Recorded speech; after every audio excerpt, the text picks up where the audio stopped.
Alhamdulillah, alhamdulillahi wa kafa, wassalatu wassalamu ala man la nabiyya ba'da wa ba'd. Alhamdulillah, we've reached from the timeline that we'd set from 1300 to 1400.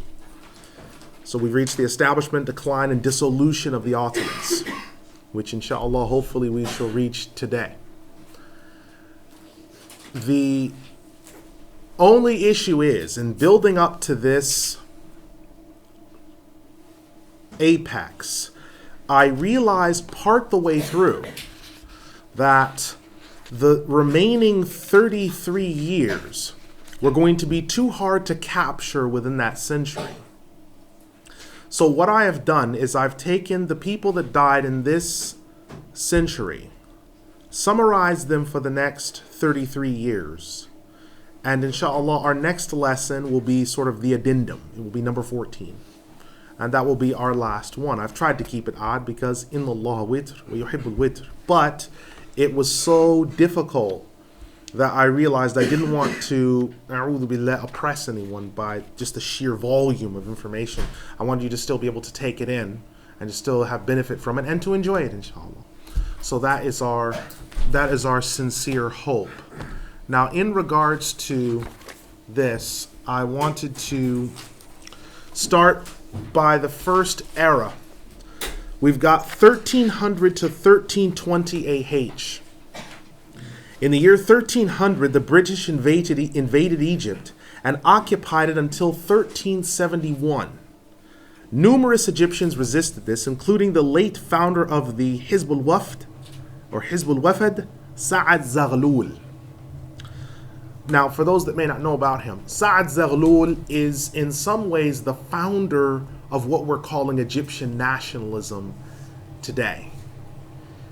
He was one of the first to, Gamal Abdel Nasser was the first one to go on the radio and speak dialectical broken Arabic.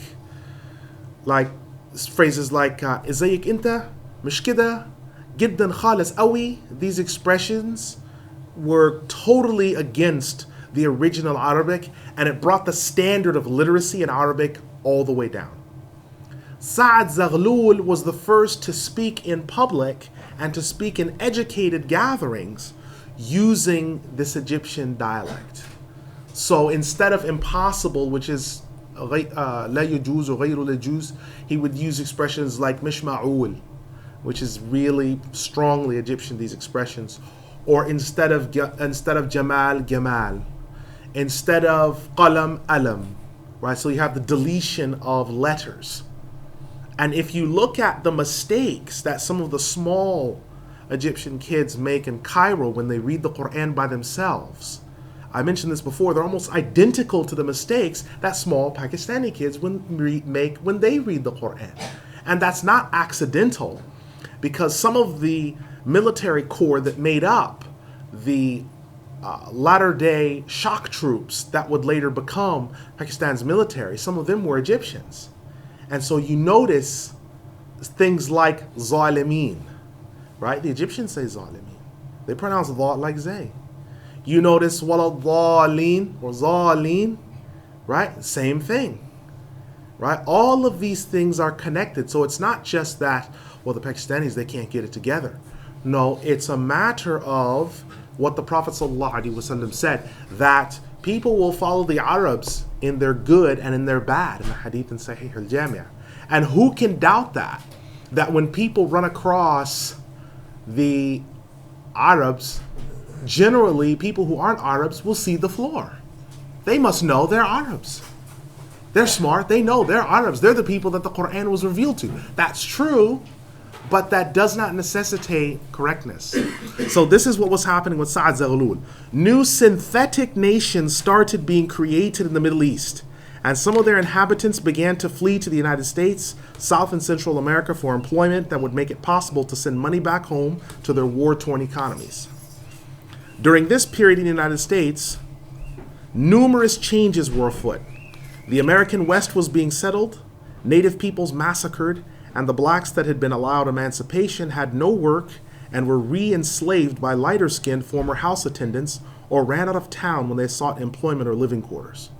So as the United States was transforming, we spoke about the hypocrisy of what they were calling the 13th and 14th Amendment and the Emancipation Proclamation. They had to release them internationally because it was becoming a burden financially, the burden of the Civil War. Some of the blacks that were freed managed to flee into the American West. Blacks like Nat Love, known as Deadwood Dick, who actually was the fastest gun in the West. He was half Cherokee and half black.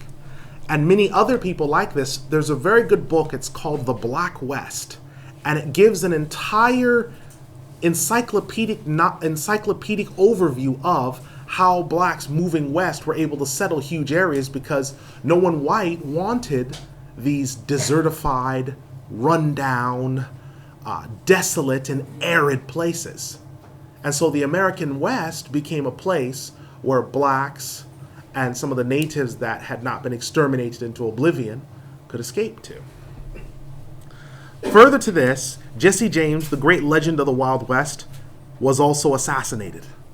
So this in the same year, Jesse James, this year of 1300, Jesse James, the great gunslinger and the outlaw, was assassinated. This was the same year that the U.S. President James A. Garfield was assassinated, and he joined a list of presidents who'd been assassinated, like Abraham Lincoln, Alexander Hamilton, who'd been poisoned, and so on. There was a failed assassination attempt on Queen Victoria, whose name is used in describing the Victorian era. So assassinations during this time were very prevalent, to the point where there was even a failed assassination attempt on Queen Victoria. We already remember Shamal al-Daghestani threatening, if he was able to defeat the Russians, to come and conquer the United Kingdom. So that would not be the first threat made against Queen Victoria's reign. The longest serving and most likely most powerful of all the female monarchs to ever rule the United Kingdom. From 1300 to 1308, lynchings of blacks and natives intensified at this time. Part of the reason for that is we have to make a difference between how Muslims view emancipation and manumitting of slaves and how Kuffar view emancipation. Here is one of the key differences. When Muslims were supposed to manumit slaves, they would also give the person that had been manumitted and freed money, and if able, a section or place within society. So that's why the Mamluks were able to rule Egypt for as long as they were able to. That's why Bilal ibn Rabah was able to get married, had a job, had a place to stay. Because when Muslims freed slaves, they not only broke the back of slavery, but also built a new institution. When the United States ended slavery on one level, they created the 13th, 14th, and 15th Amendments. And that made it possible for the fact that if we can't have them in plantations, we can certainly arrest them and put them in jail. And so a lot of them started to be put on chain gangs. They became disproportionately the largest amount of people in prison, although only 14% of the population. And the same thing exists today with blacks, Mexicans, and to an increasing extent now Arabs, that they are 14% of the population, between 14 and 17%, yet they are between 60 and 87% of the prison population. Slavery wasn't ended, it was just reorganized to deal with the reality that we can't trade internationally anymore. Now, obviously, when blacks began to move into new areas where whites were, under the pretext that you can live here, whites retaliated by lynching. And there are postcards from the 1890s and the early 20th century. The most famous is from 1920.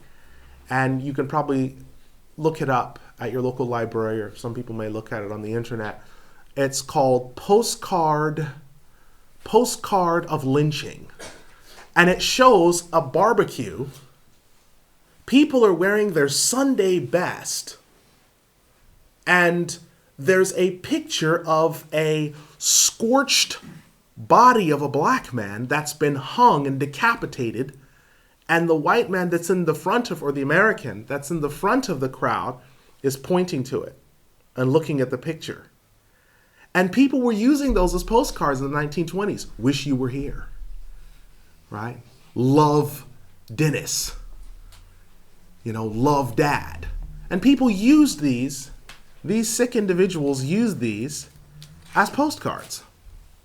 And so it gives you an idea of the type of people that then and now, because there's still a little bit of Klansmen in every American, what type of people that you're dealing with in the long run. Now, lynchings also became another problem because they were used as punishment to scare, to strike terror in the hearts of people. You can still find other pictures of people where the body has been burnt and they've taken a picture of it and they've sent it to the family. They're archived in libraries and museums and other places. Between 1302 and 1303, the Berlin Conference was convened. This was the conference in which the African continent was divided between the countries of Portugal, the United Kingdom, Spain, Germany, Belgium, Italy, France, but for some reason no Africans were invited. Perhaps they didn't get the invitation cards, but they weren't invited. Now let's look at some of the divisions. Portugal was given Angola and Mozambique. So if you meet someone from Angola or Mozambique, ask them, do you speak Portuguese as well by chance? They will. They'll know Portuguese. In fact, some of them will consider themselves Portuguese, more so than they will being from their native tribe or whatever land that they belong to. Further to that, the United Kingdom, South Africa, Egypt, Sudan, protectorates in the south of the continent. So you find these people that are speaking English and calling you chap and old boy, and he's from Cairo.